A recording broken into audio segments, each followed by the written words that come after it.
বুঝছো, যেটুক চাবা ওইটুকুই কিন্তু পাবা। পরে আবার বললো না আমি জিজ্ঞাসা করি না। এরকমটাই করার হইলে আমার লাইফটা কেন নষ্ট করলো? ভেঙে ফেলার হইলে সব আগেই ভেঙে ফেলতা। আমাকে মাফ করে দিও রুহি, আমি না বুঝেই তোমাকে অনেক কথা বলে ফেলছি।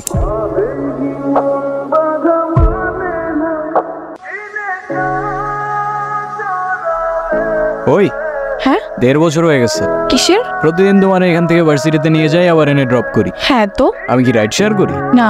তাইলে তেলের টাকা তুমি দাও। না কেন লাগবে? দিব। মারবো একটা। আচ্ছা তোমার কি আমার এফোর্টস গুলো চোখে পড়ে না নাকি? তুমি কি বাই এনি চান্স আমাকে প্রপোজ করতেছো? I guess yes. দম নাই, এভাবে কেউ প্রপোজ করে? কত করে? 50 টাকা। আচ্ছা না, দেখো প্রপোজ করায় না তো আমার এক্সপিরিয়েন্স আছে, আর না বলতে পারি কবিদের মতো শের বাসায়, কিন্তু এটুক বলতে পারি যে সারা জীবন আগলায় রাখতে পারবো, আর এফোর্টসে কোনো কমতি থাকবে না। আইসোয়ার কসম কাটা ভালো না। কার্ডগুলো আমার পছন্দ তাই নিচ্ছি, আর তোমার ব্যাপারটা আমি ভেবে দেখবো। Bye. I'll take that as a yes.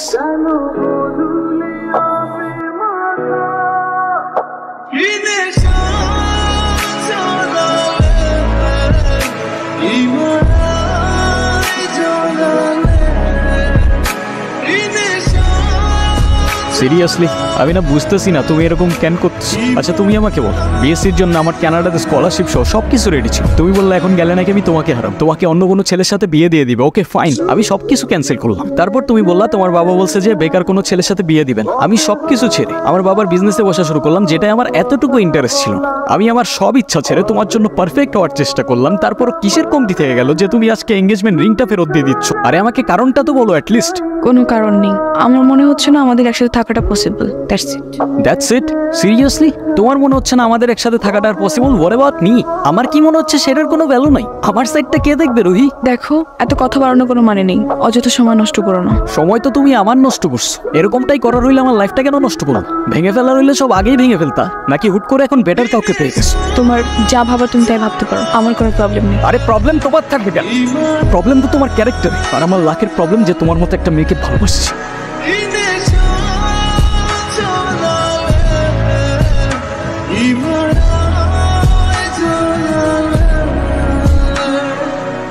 বাবা, আমরা আসলে এমন একটা পরিস্থিতির ভেতর দিয়ে যাচ্ছি, আমরা তোমাকে কিছু জানাতে পারিনি। তুমি কিছু মনে করো না। আরে না আঙ্কেল, আপনি এভাবে কেন বলছেন? রুহি আসলে আমাদের কিছু বলতে দেয়নি। এনগেজমেন্টের কিছুদিন পর আমরা জানতে পারি ওর লাং ক্যান্সার।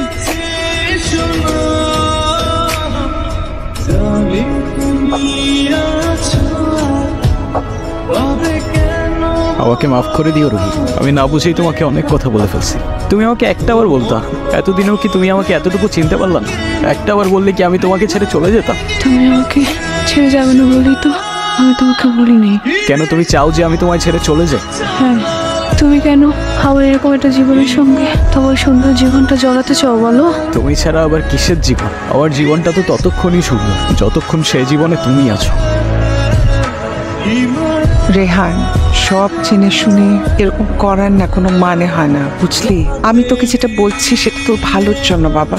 এমন কিছু করিস না যাতে তোর জীবনটাই নষ্ট হয়ে যায়। মা আমি ওকে ভালোবাসি, প্লিজ একটু বুঝে কথা বলো। আমি তো বুঝলাম তুই ভালোবাসিস, কিন্তু বিয়ে ভালোবাসার জন্য নিজের ভবিষ্যৎটা নষ্ট করে দিবি? মানে বিয়েটা তো যে কোনো সময়। না মা প্লিজ, এটা তো আমার সাথেও হইতে পারতো না। আর আমার সাথে হইলে আর যাই হোক রুহি কখনো আমাকে ছেড়ে চলে যেত। আর আমার লাইফে ওর আগে না কেউ ছিল আর না পরে কেউ থাকবে। শাবাশ, এই না হলে আমার ছেলে। আরে বাবা, ভালো সময় কিংবা খারাপ সময় সব সময় পাশে থাকাটাই কিন্তু ভালোবাসা। ডক্টর, আমি আর বুঝে উঠতে পারতেছি না আমি কি করব। ওর জন্য কি আর কিছুই করার নাই? আপনি আমাকে বলেন, যত টাকায় লাগুক আমি ম্যানেজ করব। দেখুন, আমরা তো কম চেষ্টা করিনি। টাকা দিয়ে সবসময় সবকিছু হয়। তারপরও রুহির জন্য যদি আপনি কিছু করতেই চান, ওকে খোলা হাওয়ায় নিয়ে যেতে পারেন। ওর মনের যদি কোনো ইচ্ছা থাকে সেগুলো পূরণ করতে পারেন। ওর মন যতটা ভালো থাকবে, মনোবল ততটাই স্ট্রং হবে।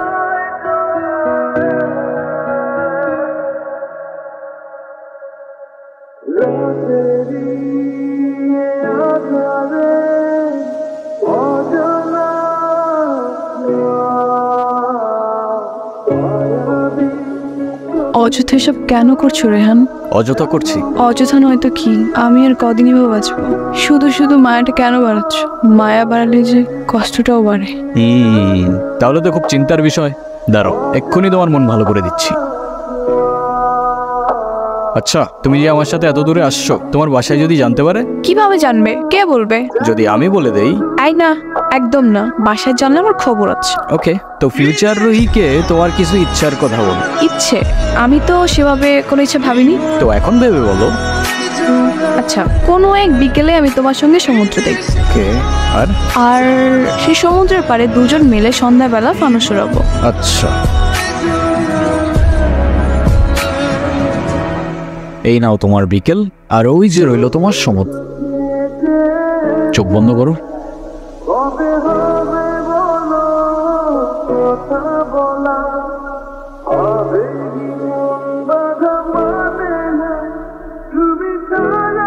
তো বলো, আর কি বাকি রইলো? আর কিছু বাকি নেই। Wrong answer. আছে তো।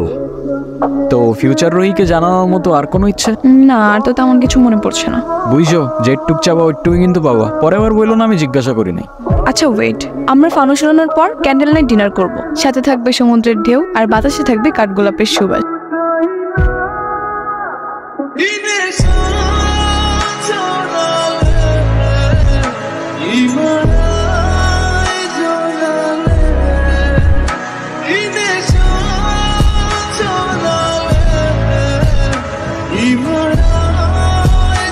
একটাই তো মন আমার, আর কতবার জিতবা? যতবার জিতলে এটা বোঝানো যায় যে আমার জীবনে না তোমার আগে কেউ ছিল আর না পরে কেউ থাকবে। এতটা ভালোবাসো আমায়? তুমি জানো আমার খুব ভয় হয়। মুখে যাই বলি না কেন, আমার মনে হয় আমার মানুষটা আমারই থাকুক, সে যেন আমাকে কখনো ভুলে না যায়। শুধু তোমারই থাকবো রুহি, কখনো ভুলো না। আমার সব স্বপ্ন পূরণ হয়ে গেল। এই কিছু মুহূর্তে মনে হচ্ছে 1000 বছর বেঁচে থাকার স্বাদ পেয়ে গেলাম। আমার আর কোনো আফসোস।